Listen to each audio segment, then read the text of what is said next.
Hello and welcome. You're watching Beyond World is One. My name is Mohammed Saleh, and let's start this broadcast by taking a quick look as to what is making headlines at this hour.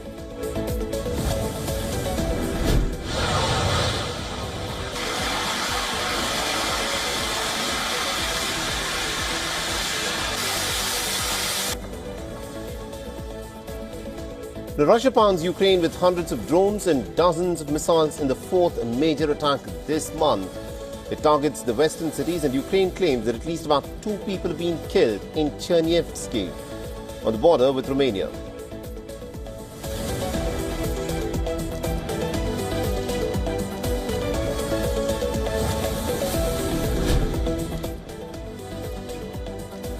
Preliminary investigation into the Air India flight AI-171 finds fuel to both engines of the Boeing Dreamliner cut off within moments after takeoff. The Airline Pilots Association of India has raised concerns, says that the probe suggests a bias towards pilot error.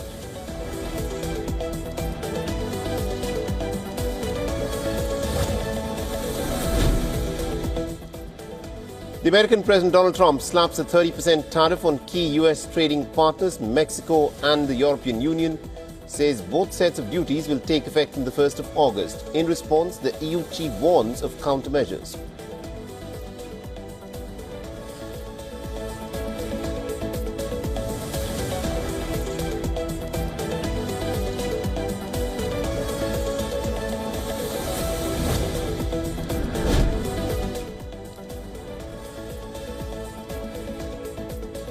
And Foreign Minister Abbas Araghchi says that Iran plans to cooperate with the United Nations nuclear watchdog despite restrictions imposed by its parliament, but stresses that access to its bombed nuclear sites poses a security and a safety issue.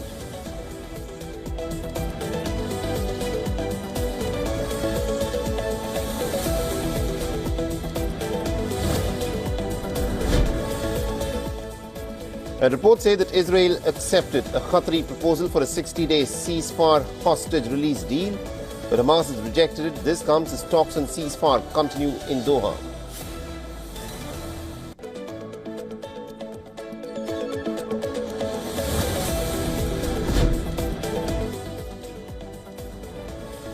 And the Indian External Affairs Minister S. Jaishankar will travel to Tianjin in China from the 13th of July till the 15th to attend the Foreign Ministers' meeting of the SCO. And this will be his first visit to the country in 5 years after the LAC standoff.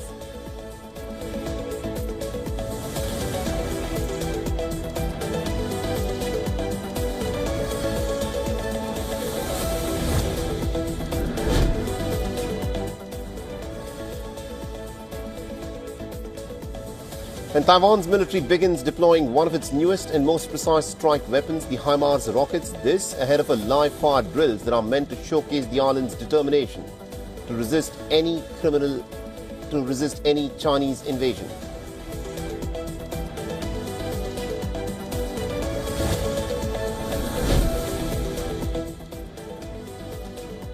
And Syria battles wildfires for the 10th consecutive day. Wildfires sweep through coastal province of Latakia as the neighbouring nations, Jordan, Lebanon and Turkey, as well as Qatar, dispatch firefighting teams to assist the Syrian emergency crews.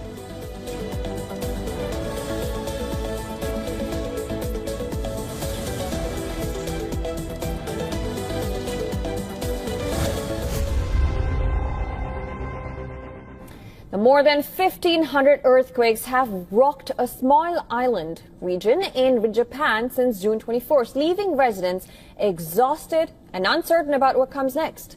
The hardest hit area, Okeseki Island, was struck by a 5.1 magnitude quake. But according to local officials, there has been no major physical damage report. Now, still, the relentless tremors have taken a toll. Nearly half of Okuseki's 89 residents have evacuated to the regional hub of Kagoshima, and others from nearby islands have also fled. Local mayor Genichiro Kubo says the tremors are causing significant stress, with many unable to sleep or feel safe in their homes.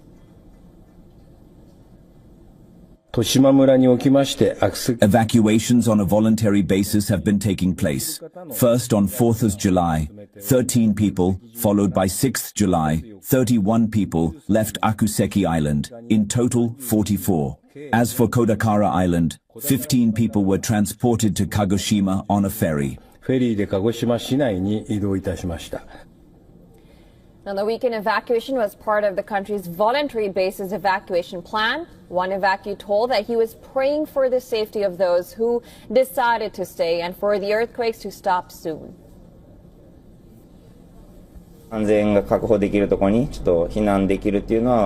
It's a relief that we can evacuate to a place where it is safe.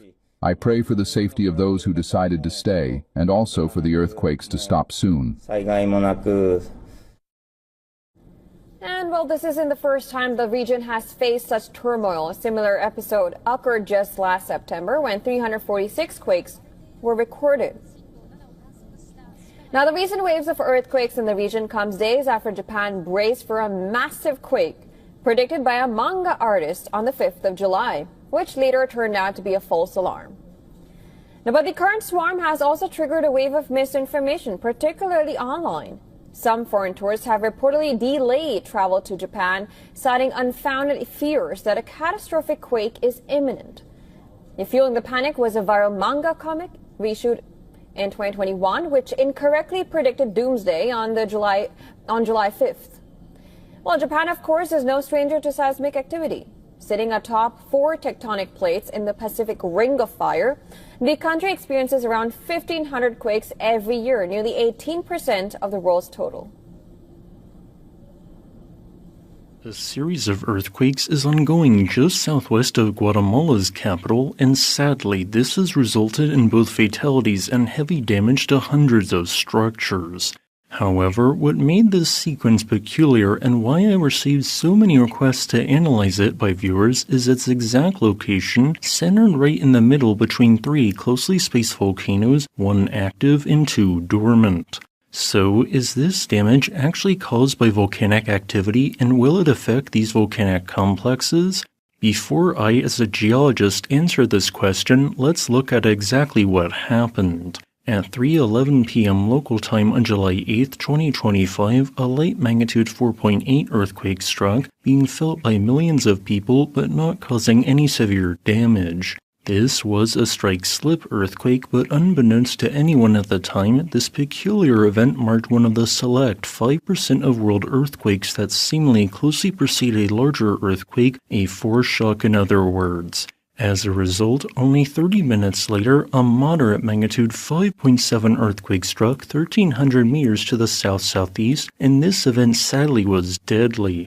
As the ground began to rapidly shake back and forth for several seconds, rock slides are triggered, especially on some cliff faces, some buildings, particularly specific walls of brick, and certain concrete structures partially collapsed, and internet outages were triggered. This sadly resulted in 10 fatalities, more than a dozen injuries, and particularly heavy damage to many structures in the town of Santa Maria de Jesus, where a double-digit percentage of structures received quake damage. Then, across the next 40 hours, more than 200 additional earthquakes struck, more than a dozen of which were large enough to be felt via being in the magnitude 3 and 4 range. While it might initially appear that these quakes were occurring in a swarm, they actually represented a typical foreshock, main shock, and then aftershock sequence with a decreasing rate of events over time after the main shock. But why exactly did these earthquakes occur, and did their origin have anything to do with the 3 nearby volcanoes? For reference, the only active complex of the group is Pacaya, located about 9 kilometers to the southeast, which has not erupted since 2021, but has produced frequent historical Strombolian and Vulcanian eruptions, which produce basalt, basaltic, andesite lava flows. 9 kilometers to the west-northwest of the main shockquake, we have the Agua volcano, which has probably not erupted for at least 20,000 years and is thus dormant. Yet, this volcano is famous for destroying the first capital city the Spanish built in Guatemala via a landslide like Lahar in 1541. And, directly to the northeast, 1.2 million people live within a caldera hidden in plain sight known as the Amatitlán caldera.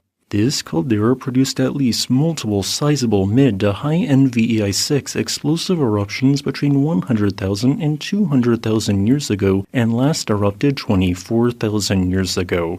It is thankfully dormant, with no signs of recent activity, and its complex caldera measures 18 kilometers long and 16 kilometers wide. Taking all three volcanoes into account, it might incorrectly seem that the earthquake sequence is magmatic in origin. However, these quakes are all actually tectonic in origin, with events all clustering along a somewhat hidden northeast to southwest left lateral strike slip fault. If we zoom out, we can see that other potential but unconfirmed fault lines exist nearby, with a weaker earthquake storm occurring to the northeast of the Amatitlán caldera in 1988 that followed the same trend. These events have not triggered any secondary earthquakes beneath any of these three volcanoes, implying that they did not cause a change which could eventually result in an eruption. However, all three volcanoes did experience an MMI of 5 or higher ground shaking, so while the theoretical potential does exist for this to have affected one or more of their magma chambers, it almost certainly didn't. The number of daily earthquakes in this sequence is likely to decrease day over day throughout the remainder of the week. As a final note, I would like to thank this channel's patrons on Patreon and channel members on YouTube for supporting my work. The Japanese Coast Guard training ship Itsukushima concluded a port call to Chennai as part of its global ocean voyage training. The visit culminated with the joint sea exercise named Yamata. We'll leave you with these images. Thanks for watching.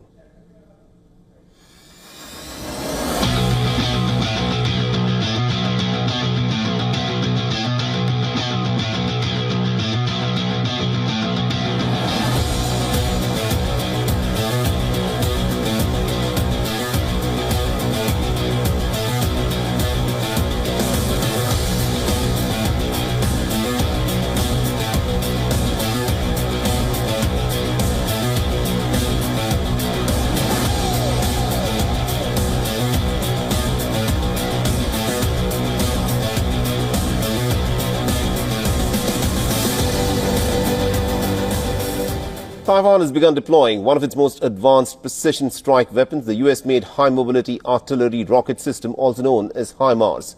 This, as tensions with China continue to escalate, the deployment is being closely watched. Now, 2 armored trucks carrying these rocket systems have been spotted moving through the city streets of Taichung. This is a part of the ongoing Han Kuang military exercise, which is a 10-day event that is designed to test and demonstrate Taiwan's defense readiness. Last year, Taiwan received the first shipment of 11 HIMARS units from a total order of 29, and these systems were put through their initial tests in May with a reach of up to 300 kilometers.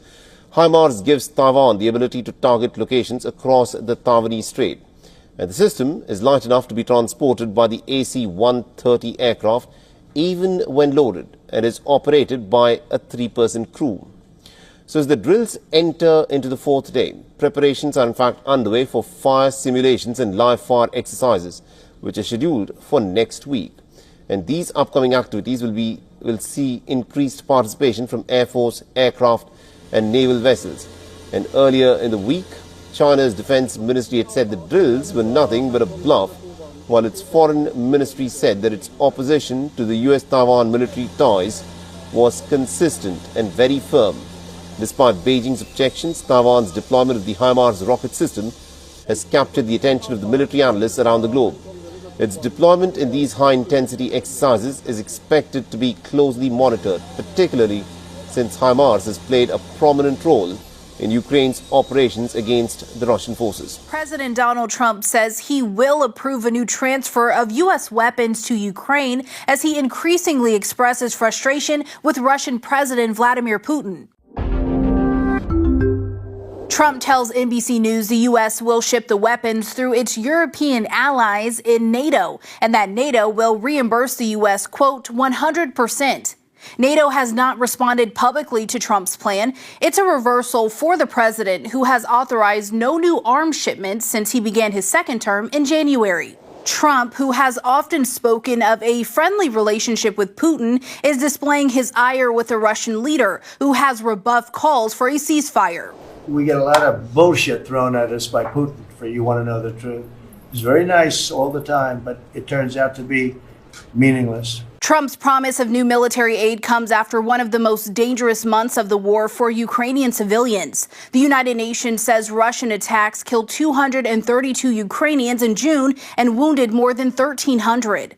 Find the full story right now on SAN.com. Tonight, we're learning more about this chaotic showdown between ICE agents who arrived at 2 Southern California cannabis farms executing search warrants and the protesters trying to stop them.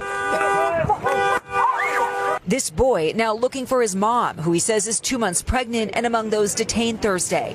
I went to go to get my mom, but I can't get her. Guadalupe Torres says her husband, a U.S. citizen and Iraq war veteran who works as a security guard here, was also detained. Video shows him arriving in his car, talking to agents, and later backing up as tear gas is deployed. Where is the Constitution in this? Where is the U.S. in this? Like, we fought for this. We fought for your freedom, and he's not even free.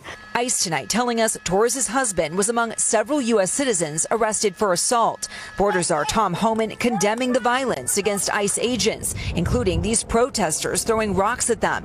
And the FBI tonight looking for this man appearing to pull out a gun and open fire on officers. What happened in California is just another example of protesters becoming criminals.